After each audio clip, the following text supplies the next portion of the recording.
record straight. You and me, we ain't nothing alike. Let's set the record straight. Those words you say, they hold no weight, they like. Let's set the record straight. You'll never break the... Hello everyone, welcome back to another custom die-cast review. Today we have a Joey Logano custom. This is his Duel number 1, I think. Duel 1 race win for 2023.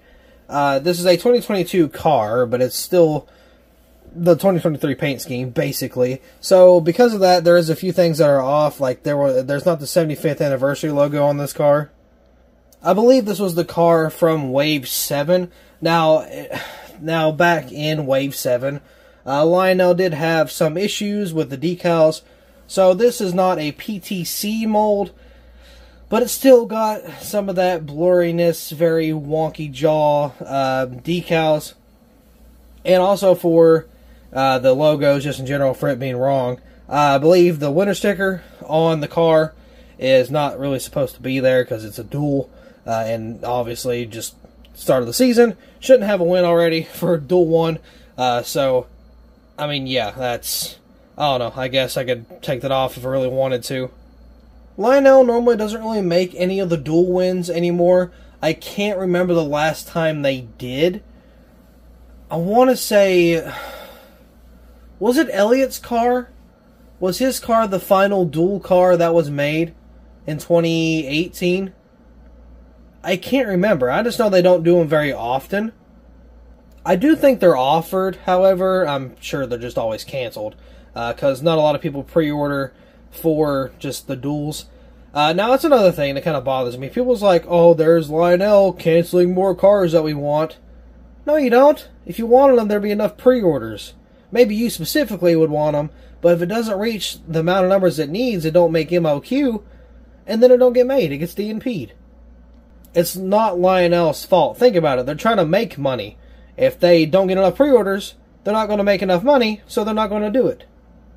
Anyway, small rant over. This diecast does not have the super clear decals. I bought it, and I figured I'd use it for something, and I mean, obviously... the Clash came about, and I was like, oh yeah, I can make the Clash win. Or the Duel win, I'm sorry, not the Clash, the Duel win. So that's exactly what I did. So I don't know if y'all are going to like this one or not, but hopefully you guys will. So, I know some of the Logano fans out there that may appreciate it nonetheless. So, onto the hood here. You can see what I mean with that blurry decals. I mean, it looks like I threw on some... kind of like knockoff pados. I mean, it's bad when your car doesn't look real, and it looks worse than, you know, a custom die-cast decal place. I mean, like, come on now. Pennzoil, got the shell there, and then, of course, got Ford there as well. I do have the custom print banner. It's not very good, but it's there. I got the detail on the dashboard there. Got Logano on the banner here. 22, got a little bit of race wear. It does have a little spot for a camera. Snap-on Logano there. I do have a little bit of glue kind of coming up from the bottom there. I did not catch that in time to fix it. Let's see, got the shell and Pennzoil. You can barely see it, but it's there. Now, mind you, this is from Lionel Racing, the multi-billion-dollar company that makes these cars constantly and still put out stuff like this sometimes. Again, this is not decaled by me. This is decaled by Lionel. I just added all the race wear and stuff to it. So, yeah, that's pretty interesting, isn't it? I got the red spoiler back here, which is also blurry somehow. I don't know how they managed that. God, look at the back end. 22 crew, I guess. Shell, Pennzoil, Ford. Man, this is terrible. I didn't realize how bad it was. Got the taillights back here, got the exhaust, got the 22. Over here on this side, you got Shell, Auto Trader, AAA, Discount Tire, got the winter sticker, Joey Logano. Man, these are so bulky and hard to read. Ford, PPG, maybe. I can't tell what that one is. And then Coca-Cola there. Pennzoil, got the 22. Man, it looks like I made this from scratch. Like, this thing sucks. Like, it's just, oh no, it's bad. Lionel did a very crap job on these decals. Cup Series, barely. The Goodyear logo, NASCAR Cup Series logo is just scuffed. A little bit of race wear here on the tire. Jesus, dude. I forgot how bad this car was. Sunoco, barely. You can just hardly see it. There's the headlight that doesn't fit all the way. 22, got the little horsey there. Again, decal that doesn't fit all the way. Got the Ford. Then you got on this side a little more race wear coming off the front up to the side. Got the window net down. A little bit of fuel spillage. On the interior, you do have the painted roll cage with the painted steering wheel.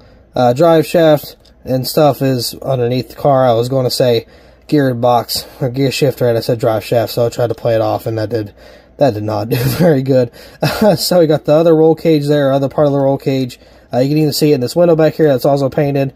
Again, gear shifter down there, steering wheel, the center of the steering wheel, the tape on the steering wheel, all that's done. So, yeah, that's just a crappy car from Lionel, but I mean, I figured I paid my money for it, so I'm going to try to turn it into something, that way it's useful, but it's Lionel Racing, so that's kind of how it goes.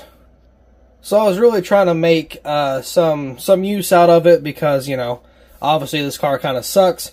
I am going to be throwing it up on the Bottom Bag Diecast eBay page sometime, just whenever I put out a wave. This car will be in one of them because it's not for my collection. I didn't really plan on keeping it anyway, whether I customize it or not. So yeah, hopefully somebody else will enjoy this as much as I did making it. It's not going to be the normal price of everything else. I'll probably drop it down by like $5 just to kind of, you know, because I know it's not a good car. I can't put up a product and charge them a price knowing it's not as good as the others. So, you know, I figured I'd just kind of let it go for a little less. Oh, another thing I want to talk about. So, the Bottom Bag Diecast wave I just released, which is Wave 4, which was the raced version wave, or the Wave 1. I swear to you, in 7 hours, I sold 8 out of 9 cars. That is the quickest we've ever sold our products.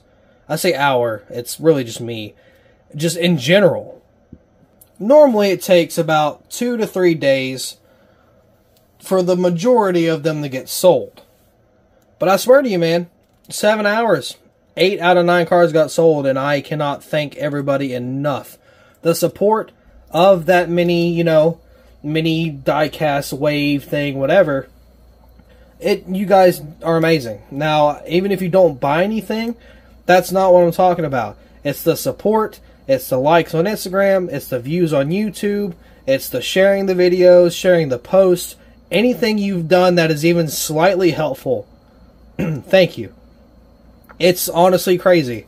I did not think, I mean, I know eBay is not just my audience, it's, you know, USA wide or worldwide or whatever, you know, however they do it. I don't know if it's just USA or not. I think it's worldwide though. But either way, man, it's amazing. If I did not have the support, I may not even really have gotten into making customs as much as I did. I know I started before he did, but Diecastbuffet, he said he looked up to me for a while, and then, you know, he started doing what I was doing. I started looking at his stuff. I'm like, man, this kid's got talent. I started, you know, looking up to his stuff while he was looking up to my stuff, and it would just kind of carried each other back and forth up until this point. And of course, I've got other people who make customs just on Instagram. They don't really do YouTube videos about it, but mainly it's like Instagram stuff, and that was very just inspiring. It was, you know, very awesome to see. So without the community in general, I would not have been here as much as, or as long as I have. I absolutely love and adore making customs. It's probably my favorite thing to do. Honestly, if I could do it as a full-time job, I absolutely would, but I just wouldn't make enough, just plain and simple. And it's just, it would be amazing. It's probably my dream job, is to make custom diecasts for a living. Obviously, again, it's not going to be enough, but it's still awesome to do on the side, and just make all the cars that I want to make all the cars that Lionel doesn't make, and just have fun with a bunch of cars, put more detail into them, and just have a community behind it. And it's really awesome. So thank you guys so much. I really appreciate every single one of you. You guys are insane. You guys are crazy with just views, likes, shares, anything, man. I appreciate it. You guys have done amazing. All the comments saying how I could do things better, saying things that, you know, are like just, you know, recommendations or just maybe ideas. I appreciate all of it. I really do. You guys are amazing. But with that being said, I do believe that will be all for this custom diecast review. Thank you all so much for watching. I hope you all enjoyed, and I will see you in the next video.